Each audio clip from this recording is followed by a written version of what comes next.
How is homeless guy Joe in Dayton doing? Phil. Phil is It's Phil. It's Phil. Oh, The one from our record. Is that what Yeah. you're talking about? Yeah. He's doing all right. I still see him every once in a while. How do you know about that? I read it somewhere. All right. Yeah. That sample off of our record is taken from a guy. They call him Crackhead Phil. His name's Phil, whatever. But he's doing all right. And he's a homeless person, and you spoke to him, or? Yeah. Well, I've known him for years. He's actually not homeless. He does have a house. He just happens to partake in smoking crack. So whatever. He's cool. Whenever I see him, I give him some change or buy him some food. And does he know he's on the record? I don't know. I'm not sure if I told him. He knew. Like it was actually from a videotape. Yeah. Like we were videotaping, we were skateboarding or whatever. And I don't know. I should ask him about that. And maybe just give him royalties. Yeah, no, I don't know. Royalties. Well, but let's say. Give him a record. CD, yeah, I doubt he would even know what to do with it. You know what I mean? He's pretty far gone. Okay. And why did you tape over there for skateboarding? Was it just for your home video? Yeah.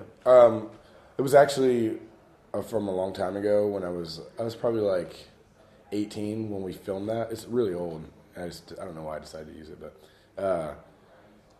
I used to skateboard a lot, and we used to make our own videos and whatnot. Videos of us going around town thrashing and totally just like being vagrants and whatnot. Okay. And then the other thing is what I think that's. I was wondering, do you believe in God? Yeah, of course. I believe in like a higher spiritual being. I don't know if it's the popular belief that everyone else shares, but I definitely believe that there's some kind of spiritual oneness that connects us all. And when I say us all, I mean like humans and the earth and animals alike. You know what I mean? I definitely believe there's a collective spiritual guide that kind of binds us all. So it's some kind of Buddhism then, maybe. God is in everyone, and yeah, but it's also Christianity because yeah. God is omnipotent, and he sees everything and is everything. And I think that I was raised Catholic actually, but in Christianity that kind of ideology gets lost because of the way it's been kind of contained by other men. But it actually is taught that way. I mean, that's how it was originally. Yeah, you mean let's say 2,000 years ago, but let's say within a few hundred years after that, then it just became a kind of institution. Then God becomes Father. Then Father has Son. Then Son spreads the word, and it becomes too manipulated by man, and it gets lost. But I mean, my basic philosophy for religion is that if you treat others how you want to be treated, if you respect nature and you respect your fellow man or whatever, you'll be fine. Okay, because my next question is the 12 tribes. Mm-hmm. What does fascinate you in the story? It's actually not the literal interpretation of the story. It's more like the figurative. And what I like about it is that it is basically saying that all races of the earth come from one place, come from one father and mother, and that we're all a part of the same family. That means all the people of the earth. Yeah, it's because the 12 sons of Abraham. That's right. Yeah, and then actually, it's sons of Jacob. Jacob. Who's Abraham's son. Yeah. But and I like that. I like the thought of that. Is that we all come from the same place, and the world the way it is today, with it's so early. For everyone watching this, I just woke up, and he's asking me all these deep questions about if I believe in God. But when I was thinking about it, I just with all the religious wars and racial tension and things like that, sometimes it's soothing to understand that we do all come from the same place, and that can be a powerful thing, Yeah, but now it's lost, let's say. It's totally lost, but it's totally true. Yeah. I was wondering, was there one moment that turned you onto hardcore? Concert with? One moment, yeah. I mean, the very first concert I ever went to, I was like 13. My older brother took me to it, and do you still know the band? Yeah, they were just a local band actually. It was a band called Four Child, and I saw the singer get up on stage and screaming, and I saw people just like playing their instruments, and the crowd was all moshing and everything, and I really was into that. And then I started going to more local shows and getting into all types of music, and I got involved in the straight edge scene and things like that, and I've been a hardcore kid ever since. And what was, let's say, what were you listening to before you saw your first hardcore show? I probably right up until that point I was listening to like Nirvana, Nine Inch Nails, Pearl Jam. I was still listening to like a lot of the hip hop and stuff though. I was listening to Ice Cube, The Predator. I had that record around that same time. Like NWA and stuff, Public Enemy. I listened to Faith No More. I was listening to like Pantera and stuff, but I never like went to a show. You know what I mean? It's like when you're young and you watch MTV, it feels like it's so far away. It feels like it's happening almost like in another world. And then when you're able to go to a concert locally and you can see that people that are the same as you can do that, that's what it gave me like the thought like, hey, maybe I could do this too. So that was for you. That's the main reason why you're into. Definitely, because when I went to my first local show, I had been to a concert, like bigger concerts, but when I saw people, that I was actually friends with getting up on stage and things like that, then that's when I said like, I'm going to start my own band. And how long did it take you actually from that like time? 6 months. 6 months. Yeah, and then I started my first band. My first band was actually with the bass player of 12 Tribes. He used to play guitar. It was called Setback. It was terrible, but it was fun. It was really fun, but it was terrible. But did you sing already in them? Yeah. Yeah. So Scream. Scream. Yeah, Scream. Okay. And did you already start writing lyrics or? I've been writing lyrics far before that. Before that. Yeah, I've always been into art and poetry and things like that. But what is lyrics? Oh, you just so not really song lyrics before, but no, they were I did poetry, but then I made song lyrics too. Like, my mom used to listen to the Beatles a lot. I used to listen to John Lennon, and I always used to try and imitate those kind of lyrics. And then when I started listening, name one for me. Name one lyric from John Lennon. Just that inspires me. Yeah. War is over if you want it. Yeah. There you go. That's from Happy Christmas. Yeah. Yeah.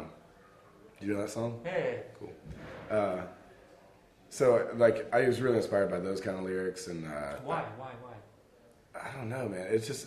I think it's the. Because he's also really personal on some songs. It's almost hard to listen to when he sings Mother or. Oh, yeah. Dude, Mother. Yeah. Oh, that's my song. Yeah. I love Mother, man. But sometimes you really think, well, this is maybe too personal to listen to.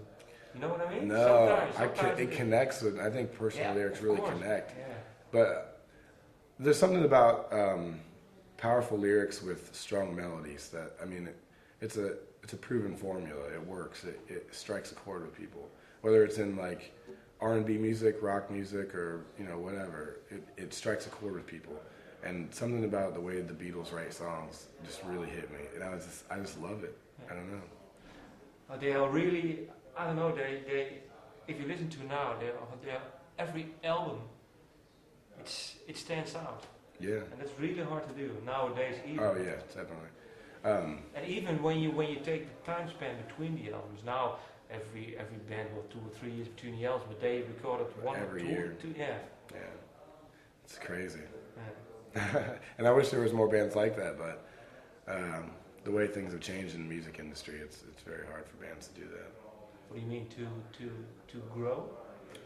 Not so much to grow, but to write a record now, you have to tour for 2 years on it before you write another one because you have to promote the record and hit every market and things like that. There's so much more business involved, I think, and there's so much more competition within the music scene. You know what I mean?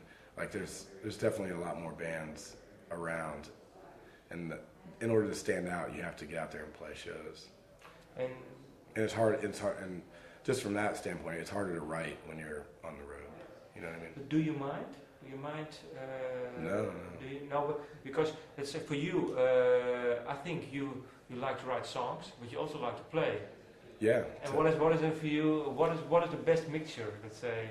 Well, I'll tell you, from my standpoint right now, I've been on the road for almost a year straight, and the anticipation that I have for writing this next record is really strong. Like, I'm really excited to write a record, so that makes it okay for me, because I love playing shows and I love being on the road, and the fact that we're in Amsterdam right now is just unbelievable to me. You know, that the fact that hardcore music has gotten me overseas, you know, it's really cool. But you know, after touring this much, all that anticipation is going to make me put so much more effort into writing a great record, and hopefully taking it to even just like a way better level next time. And have you already written some songs or lyrics? Or? Yeah, definitely. I write all the time. And how does a song, let's say, is there for you for the band a pattern? A formula? Yeah, in which you write songs, or is it different every time you write one? It's different every time. Like the steps we take to get there sometimes are similar. Like, you know, we start with a riff, and then I'll be like, well, maybe what if I do this? And then we'll put in a couple other riffs, then we'll make one thing the chorus, or, you know, and then we kind of piece it together. Like, we always record it on an 8-track first before we go to the real studio. Why? Just to make sure it's what we want. Okay. I mean, we take a lot of pride in our songwriting, and I know certain bands, like, they'll jam out a song and it'll be done and they're happy with it, you know. But for us, we really want to write songs and write records that we know we've tried every possible thing. Like, we look into everything that, you know, could go wrong, or, you know, could make it better. But do you know what a song needs when you start a song, or do you have to try different? No, it takes a long time. Because a lot of times it takes playing it live to know what it needs. Okay. You know what I mean? Yeah. So that's what makes it different every time. And do you always start with the music, or do you maybe sometimes come with a lyric? Or I've always started with lyrics before. Like, I'll say, hey, I want a song that's more melodic, or I want a song that's more raw or more dark because I want to write about this, or I have this one line and it goes like this, da da da da, and I need a drum beat that does this to support it. Yeah, we've done it like that. Okay, so let's say you talk about it. Mm-hmm. Oh, we talk about writing songs more than we actually write songs. Yeah. Yeah, that's true. Does it help? It kind of drives you insane, but it helps for sure. Okay, and what is because you were saying you are on the road now for a year. Mm-hmm. Do you already know what kind of direction the next record will go? Yeah, absolutely. Because like I said, we've been talking about it since we finished this record. But the next record is going to be a lot more serious. It's going to be a lot... What do you mean with serious? It's going to be... like the overall tone of it is going to be more serious. It's going to be a lot darker. Because of the state of the world is in now, or is it more personal? More because of how we want to be portrayed as a band. Like, you know, when you write a record and you make it and you put it out into the world and people judge it, or you read a review about it or whatever, like, you kind of get, it influences you a little bit, you know what I mean? And even though people say it doesn't, it totally does. And the way that 12 Tribes as a band wants to be viewed is just as a serious band, and as like a band that's definitely defined itself upon its own music. And there's other bands that do it that I respect, and I just really want to move more in that direction. But what is then for you, let's say, the tone of the reviews you've had that makes you want to be more serious? Because we had awesome reviews. Yeah, I'm not saying they're bad. Oh, sorry, no, okay. I'm sorry. That kind of sounds weird. It's like we have good reviews. We were on amazing tours, but we're still not to the point as a band that we want to be. I want. It's not like we got a 7 and I want an 8. I don't care about that kind of stuff. It's more like I want people to be absolutely blown away by our music. And until that happens, we're going to keep writing more and more intense songs, and that's really the bottom line of it. And you were saying it will have a darker tone. Can you be more specific, Yeah. subject-wise or music-wise? Both. Just like the keys that we're writing our songs in, we're going to write in more minor keys. Just from what we've already written, I can just tell you that. We're going to write more minor keys. We're going to... The subject matter, it will remain... Like, the way I write is going to expand, but it's not going to change completely. I really write like in an abstract way, and I think that'll stay the same. The lyrics will... What's been written so far it's already gotten a bit darker. So you have to wait and see. No, Man. maybe one song. Just make one song example for me. Okay. Oh man, I don't know. It's hard to say. It's really hard to say. No, I think you have to wait and see. I think it's too soon. But this is one of the conversations we have as a band. It's like there's bands that write catchy music, and then there's bands that write memorable music. And I don't want to be a catchy band. I don't want to be a band that sits on the shelf 5 months after you listen to it. I want to be a band that is memorable, that you listen to it because you fall in love with the music, not because you're caught by a hook. And that's the direction that we're writing in, is to be a band that, is memorable. Okay, and do you have some kind of bands from the past or maybe now that are memorable to you? Yeah, absolutely. As far as hardcore goes, like, I absolutely love Bloodlet. They're band, because as a whole, that band's image and their lyrics and their tones and their recordings, everything about them was just like so solid to me. I thought they were just one of the best total package bands that I'd ever heard. And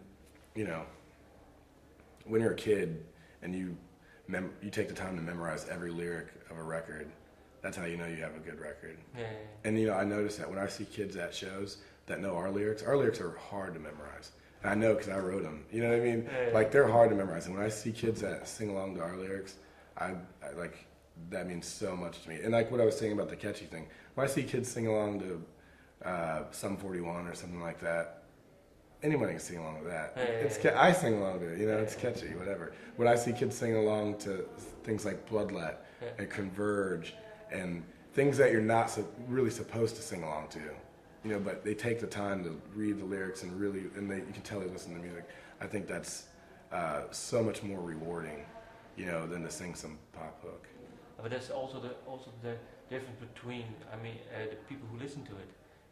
You have some kind of people who are more drawn to easy listening pop music. Of course. And some people are more more thinkers, Yeah, and that's I guess that's how I am. I mean, like, in a way, it makes it harder for us as a band to get where we want to get. You know what I mean? As far as like, we want to be able to make money or do bigger tours or whatnot. But from an artistic point of view, it's like I don't want to sacrifice the quality of our songs or our record for, with that kind of stuff. Now, what I'm thinking, you were saying the Beatles, you were saying John Lennon, they are really melodic. Yeah. Is there a chance for you, maybe also to write? Yeah, I don't know, because you are also fond. You also like that music. Yeah, I listen to all that stuff, but we're not the Beatles by any No, I know. Okay, but let's say Nirvana was also more melodic. Is it possible? Let's say, do you think about it? Do you talk about that angle? Let's say the more melodic or more. Yeah, but hang on a second. Hello. Hi. Oh, sorry, it's an interview. No, it's okay. Shit. Keep it in there. So we talk about things like that, but for us as a band, like what I was talking about Bloodlet and how they like encompass like everything that they do kind of fits that just whatever it is I like about them, everything they do fits right into that. And I think that if we were to go more melodic, it wouldn't be us. Okay. You know what I mean? Mm-hmm. Even though that totally influences me, like I don't think we're definitely not going to be a band that is full of singing on the next record. And there's so many bands that are doing that right now, and it's completely annoying to me. But we're not that band. No, do you know why I'm asking it? Because you were saying you're also really into, you also like that music. So I'm saying maybe it can be. Let me see if there. Yeah, I'm definitely into it, but that's what I'm saying. Like I want it to be like, I don't want to recreate something that's already been done. You know what I mean? We're trying to. Man, that's when 12 Tribes is done. When like years from now, I don't know, whatever. But when it's done, I want people to be like, man, 12 Tribes really harnessed this sound. They really created this type of style, and that's my ultimate goal. Did you also have, let's say, some ultimate goals in skateboarding? Just to have fun, man. Skateboarding for me and music are two totally separate things. Like, no, but it could be that in everything you do, you have some kind of ultimate goal. You want to make an impression, or it could be. I think that when I got to a point in skateboarding where I knew I wasn't going to go any further, you know what I mean? Just physically, honestly, skateboarding is the hardest thing I've ever done. Like, it's the hardest thing I've ever tried to do. And I've gone through tons of different things, you know, from writing a record to going through college to fucking growing my hair out for 10 years, whatever. I've done some pretty difficult things that involve a lot of patience or whatever. But yeah, I guess I'd make goals for myself. I don't know. I'm that guy. I do that. Last question then. But I knew I wasn't going to be a pro skater, if that's what you mean. And no. And what attracts you in engineering? Yeah. What attracts you in it? Because I knew if I would have continued into artwork, that I'd be just like a one-track kind of dude, and I didn't want to be that. And like in high school, I totally hated math, and I hated algebra and stuff like that. And so my first semester in college, I took all these art classes. I was like flying through it. I know how to draw, whatever. But it didn't do anything for me. It wasn't anything new. And so I talked to a couple people, and I got into a few engineering courses.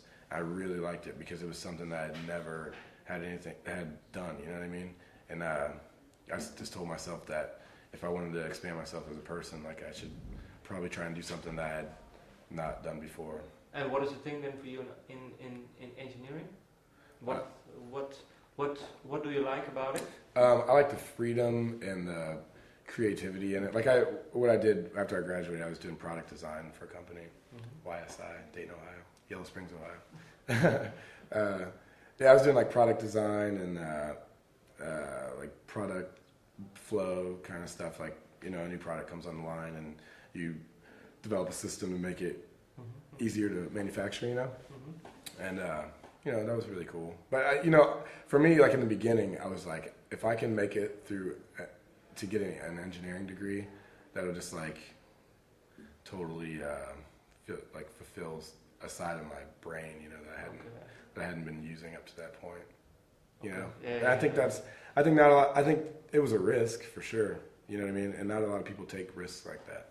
And how do you, let's say, feed that side of your brain now? While I'm doing this? Yeah. That's a really good question because I miss it. I miss it a lot. I miss being able to use my brain in a constructive thing like that, a constructive place like that. But you know, songwriting, that's what you find out, man. Once you start doing all these different kinds of things, find out that they all have like similar streams of logic. And like songwriting can be like that. Constructing a song or constructing lyrics to a song can be like that. You can use math to find out what makes sense logically, I guess. And I kind of use that as an excuse. I go back and visit sometimes and do work for like a week. Like in January, I just went back and worked for a few weeks just as like a consultant. Okay. And that's cool because my job's totally cool with what I'm doing and whatnot. Yeah. Okay. But yeah, I miss it. I definitely miss it. Sometimes when I'm at home, I take things apart and put them back together. I like doing stuff. When I was a kid, I used to love doing stuff like that too. So, like honestly, I feel like I want to be a Renaissance man in as many I know what you mean. ways as you can, you know, in the modern world, and you know, being able to be in a band and to do other things like engineering or skateboarding. It's like you get kind of a full range, you know. I think that, you know, you only live once, and you should definitely do as much as you can. It's nice. Thank you. Oh, okay, cool. Thank you. Thank you.